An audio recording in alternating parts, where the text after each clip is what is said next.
आप देख रहे हैं आजाद टीवी न्यूज 24। जानते हैं इस समय की ताज़ा खबर। नमस्कार, आप देख रहे हैं आजाद टीवी न्यूज 24 और मैं हूं कोमल सिंगला आपके साथ।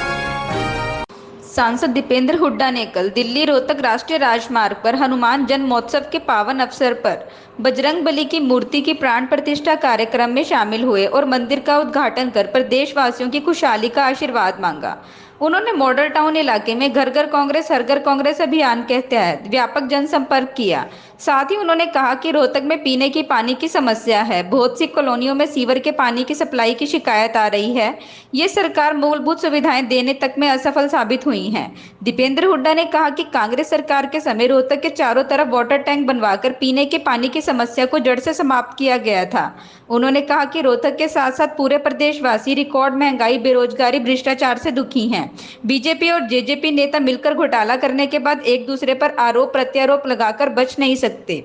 उन्होंने सवाल किया कि बीजेपी के 5 साल तक जब बीजेपी के साथ मिलकर लूट रहे थे तब जांच कराने की याद क्यों नहीं आई। इस दौरान विधायक बीबी बत्रा भी मौजूद रहे। चलिए आप भी सुनिए दीपेंद्र हुड्डा ने इस दौरान और क्या कहा। आप लोगों के पास पहले जब भी बोलता था आपको कहता था कि सही समय पे हमारे उम्मीदवार आए, मगर मैंने जैसे क्योंकि उस समय हमारा प्रक्रिया चल रही थी, जो फीडबैक की प्रक्रिया थी लोगों से, किन उम्मीदवारों के लोगों में नाम आ रहे हैं, जो सर्वे हुए हैं, पार्टी का अपना एक प्रक्रिया का जो है तरीका है। अब मैं आपको जानकारी मिला सकता हूँ कि हमारा जो प्रक्रिया है वो लगभग पूर्ण हो चुकी है और जल्द ही कांग्रेस अपने उम्मीदवार लोगों के बीच में लाएगी। जो हमारी अंदरूनी जो विचार विमर्श होना था, जो सारी प्रक्रिया अपनानी थी कांग्रेस पार्टी को, वो हमारी पूर्ण कर ली गई है। आप भी देखते होंगे कई बार बीच में मुझे भी दिल्ली जाना पड़ता था, बाकी लीडरान भी दिल्ली जाते थे, वो सारी उस प्रक्रिया का हिस्सा था। अब वो पूर्ण हो चुकी है और अब जल्द आपके बीच में उम्मीदवार आए। अच्छा, लिस्ट चल रही है दीपेंद्र जी, हालांकि उस पर आपका बयान आपके फेक न्यूज है और इस तरह की अफवाहों पर लोग ध्यान ना दें। कल किसी का सप्लीमेंट मैं उनको बता दूं कि पहलवान की बात अगर उन्होंने करी है तो दंगल में एक अकेला पहलवान कितनी उछल कूद कर ले, जब तक दूसरा पहलवान नहीं आता तब तक दंगल शुरू नहीं होता। जब दूसरा पहलवान आएगा तब दंगल शुरू होगा। अभी वो पहलवान कितना ही कोई उछल कूद करे, आज भाजपा के पहलवान, जब दंगल तब शुरू होगा जब दूसरा पहलवान आएगा और रेफरी सीटी बजाकर। तो कांग्रेस के पहलवानों ने अपने लंगोट तैयार कर लिए हैं। कांग्रेस के पहलवानों ने अपने लंगोट तैयार कर लिए। हमारे जो है कांग्रेस पार्टी पूरा तैयार है, लोग तैयार, हरियाणा के लोग तैयार हैं। आज तो हम जा रहे हैं डोर टू डोर। मैं अब शहर की अब हम जैसे हम डोर टू डोर जा रहे हैं, पूरे शहरवासी दुखी हैं, रोहतक शहरवासी और पूरे प्रदेशवासी। रोहतक शहर में हर प्रत्येक शहरवासी जो प्रदेश में हमारी समस्या उनसे तो दुखी है ही।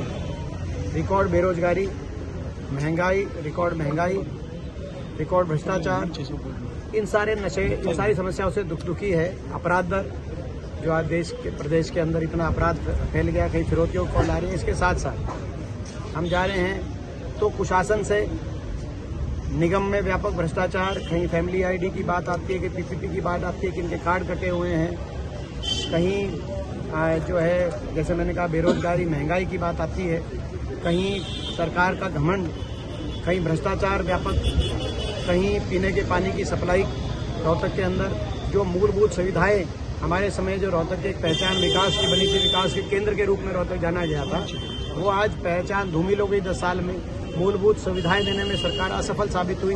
बहुत सी कॉलोनियों में सप्लाई या तो बहुत कम है या जो आ रही है वो सीवर का पानी की सप्लाई में आ रहा है। ऐसी स्थिति बन गई रोहतक में। तो आज रोहतक की जनता हर तरीके से पहचान है, व्यापारी, आर्थिक मंदी, ऑनलाइन, इन सब की वजह से दुखी है। जो सरकार ने एक माहौल बनाया है, तो मैं समझता हूं कि रोहतक की जनता व्यापक बदलाव करना चाहती है और मैं आपके माध्यम से मैं भी ये सभी से सहयोग मांगता हूं कि सबको पता है कि हमारी नीयत काम करने की है। सबने पहले भी देखा है। अब ये मौका है, आने वाले समय में हम रोहतक को गुड़गांव के मुकाबले में लाके हम रोहतक उठ के खड़ा हो। दिल्ली के एक तरफ, दिल्ली की दक्षिण में गुड़गांव है, पूरब में नोएडा है, तो पश्चिम में रोहतक। मगर जब तक हमारी हुड्डा सरकार बनी थी 2004 में, उससे पहले तक दिल्ली की नजदीकी का फायदा हमारे क्षेत्र को नहीं मिला। 10 वर्ष बड़े परिश्रम करके रोहतक को विकास की उस मंजिल तक पहुंचाया गया कि रोहतक देश के विकास के मानचित्र पे आया था। अब वो पहचान दोबारा धूमिल हुई है। दोबारा से मैं सभी आपके माध्यम से सभी लोगों से ये सहयोग मांगता हूँ, आप लोगों का भी सहयोग मांगता हूँ कि रोहतक में वो पोटेंशियल है, हम रोहतक की ट्रांसफॉर्मेशन करें, रोहतक विकास के मामले में गुड़गांव के बराबर पहुंचे, ताकि हम अगली पीढ़ी को एक अच्छा भविष्य अपने रोहतक में दे पाएं। देश के मानचित्र में विकास में रोहतक पहुंचे और रोहतक के नतीजे के माध्यम से हरियाणा की राजनीति में भी बदलाव लाए और हरियाणा भी विकास की पटरी पे दोबारा, खुशहाली की पटरी पे दोबारा चले। और इसीलिए सभी आप लोगों के माध्यम से सहयोग। प्रधानमंत्री ने ध्यान दिया महिलाओं के मंगलसूत्र तक को लेकर के, तो उसको किस नजरिए से? देखिए, आपने जो है, मैं समझता हूं कि जो भाजपा के नेताओं का जो बयान पहले चरण के मतदान के बाद जिस तरीके से आ रहा है, कहीं ना कहीं उसमें आत्मविश्वास की कमी दिखाई दे रही है। जिस विश्वास के साथ भाजपा ने कदम बढ़ाए थे चुनाव में कि उनकी सरकार तो रिपीट हो रही है, आज लोगों ने, ऐसा लगता है कि लोगों ने पहले चरण के मतदान में बदलाव की तरफ कदम बढ़ा लिया। तो ऐसे में भाजपा के नेताओं का इस प्रकार के बयान जो है वो उस बात को दिखाते हैं, कहीं ना कहीं आत्मविश्वास की जो 10 वर्ष में इन्होंने काम किया था उसके आधार पर लोगों से मतदान की अपील करने की कहीं ना कहीं जो है कमी दिखाई दे रही है कि वो इस प्रकार की जो भाषा लोग भाजपा के तमाम नेताओं के बयानों में आ रही है। लेकिन गुजरात में हमारे एक बार अजय धनखड़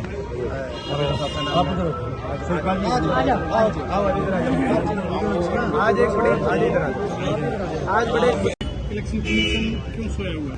क्योंकि मैंने उस पर अपना बात बोल दिया कि उन्होंने जो बोला था उस पर मैंने अपने बयान दे दिया। उस पर आप रोहतक अपने जो संभावित नतीजों से परेशान होकर पहले चरण के मतदान के बाद अपनी संभावित हार को देखते हुए उससे बौखलाहट में भाजपा के नेता इस प्रकार के मैंने बयान एक शर्मा है भारतीय जनता पार्टी ने उनका एक प्रत्याशी तो निर्विरोध चुना गया। अब वो मैं इस बारे में मैं नहीं जाना चाहता कि उन्होंने किस रूप से वो जो है जो कार्रवाई वहाँ दिखाई।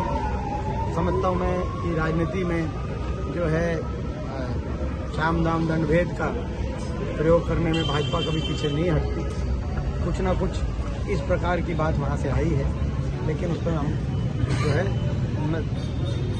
हाँ कोई लोगों के मतदान से उनके उम्मीदवार नहीं जीते। ये आप रिलीजन को लेकर प्रधानमंत्री की स्टेट का परिवारवाद और स्नेह के कारण जो हाईकमान ने उनको पकड़ लिया है, तो इस तरह का हाईकमान ने जो परिवारवाद है पैदा कर रहे हैं वो हाईकमान ने पकड़ लिया है। आप लोगों पे कटास की तो पूरी बात जो है ना, तो जो भी उन्होंने कहा है मैं समझता हूँ कि वो अपने काम बताएं। अब समय आ गया है, 5 साल उनका समय था, वो अपने काम बताएं। आज गांव में वो जा रहे हैं, शहर में जा रहे हैं, तो एक बात आ रही है कि वो धन्यवादी दौरा भी करने नहीं आए। मैं समझता हूँ कि शायद देश में शायद ये भी एक बात हो कि धन्यवादी अपने 5 साल स्वयं अपने हलके में धन्यवादी दौरा ना करने का भी जो है ये पहला ही उदाहरण होगा। क्योंकि आज वो गांव में जा रहे हैं यार कि वो धन्यवादी दौरा करने भी नहीं गए, तो कम से कम जो है एक बार धन्यवाद करना सभी चले जाते हैं।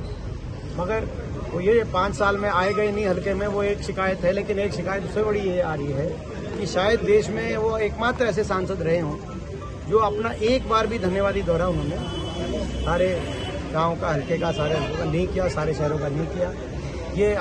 वो ये बताएं कि क्या मजबूरियां रही कि धन्यवादी दौरा नहीं कर पाए, और वो ये बताएं कि क्या मजबूरियां रही कि काम नहीं करा पाए, कोई विकास कार्य नहीं करा पाए।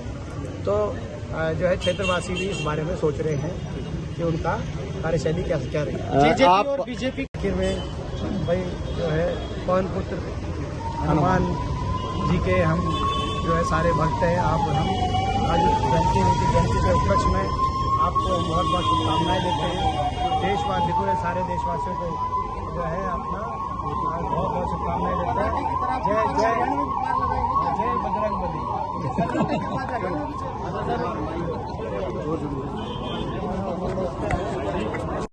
भूषण चौटाला के खिलाफ भी शिकायत। देखिए इसमें अब बीजेपी को दिखेगा ये तो हाँ बोलो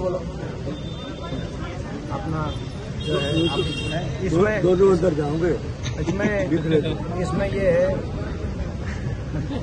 इसमें बीजेपी को जब कोई बीजेपी से बाहर हो जाता है तो बीजेपी उस पर भ्रष्टाचार का आरोप लगाती है और फिर उससे गठबंधन कर लेती है और फिर कहती है कि हमारे साथ मिलकर भ्रष्टाचार करो।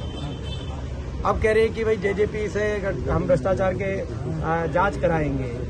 5 साल से बीजेपी के साथ मिलकर ये लूट रहे थे, तब जांच नहीं कराने की सोची क्योंकि मिलकर लूट रहे थे। आपने अगर जांच ही करानी है तो बयान तो केवल जो है इन्हीं के खिलाफ नहीं है, बयान तो बहुतों के खिलाफ है। आपने देखा रोहतक में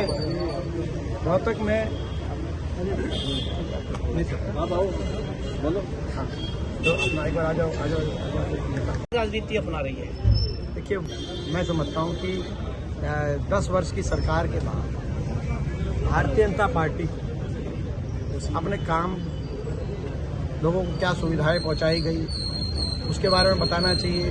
उनको इस बात के लिए बताना चाहिए कि देश में आज रिकॉर्ड बेरोजगारी क्यों हो गई, आज देश में महंगाई इतनी क्यों बढ़ गई, आज देश में ऐसा भ्रष्टाचार कैसे हो गया कि जब हिंदुस्तान देश बहुत गरीब परिस्थितियों में था तब भी पोलियो बनाने वालों से कोई किसी ने चंदा नहीं लिया, ना ये कहा ये इसकी वैक्सीन है, पोलियो की वैक्सीन बनाने वाले किसी ने कोई चंदा नहीं लिया, और ना ही कोई पोलियो की वैक्सीन बनाने वाले का ये कहा गया कि ये किसी पार्टी का या किसी सरकार का कि ये वैक्सीन है।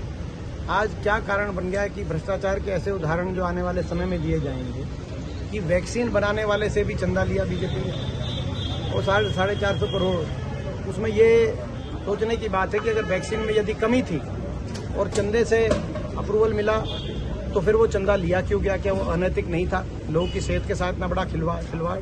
और यदि वैक्सीन बिल्कुल ठीक थी तो भी चंदा क्यों लिया, क्या मानवता ये इंसानियत नहीं कहती थी कि पूरी दुनिया में ऐसा संकट था तो बीजेपी कम से कम उनसे चंदा ना लेती। बाकी तो सारी कंपनियों से तो लिया ही बीजेपी ने, लेकिन ऐसी कंपनी से भी जो लिया ये कहीं ना कहीं भाजपा को अपने नैतिकता के पैमाने पे भाजपा को आत्ममंथन करना चाहिए कि क्या ये भाजपा का स्टैंड था या कुछ भाजपा के नेताओं का स्टैंड था कि ऐसी कंपनियों को भी ना छोड़े।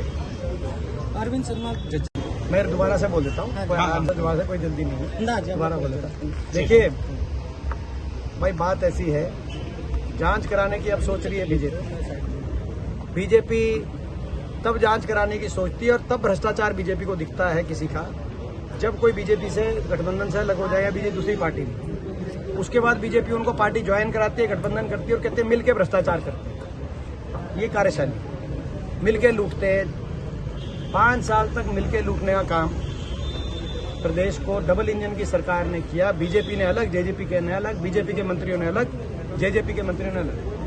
5 साल तक, और मैं 5 साल तक मैं बोलता रहा कि हमारी बात मत मानो। इन्हीं के नेता आरोप लगा रहे भ्रष्टाचार के। पंडित दाता गौतम कह रहे हैं कि यह 1 लाख ऊपर जीमने लग रहा है। इसका अर्थ है कि वो क्या जीम रहे हैं, यानी कहीं ना कहीं भ्रष्टाचार।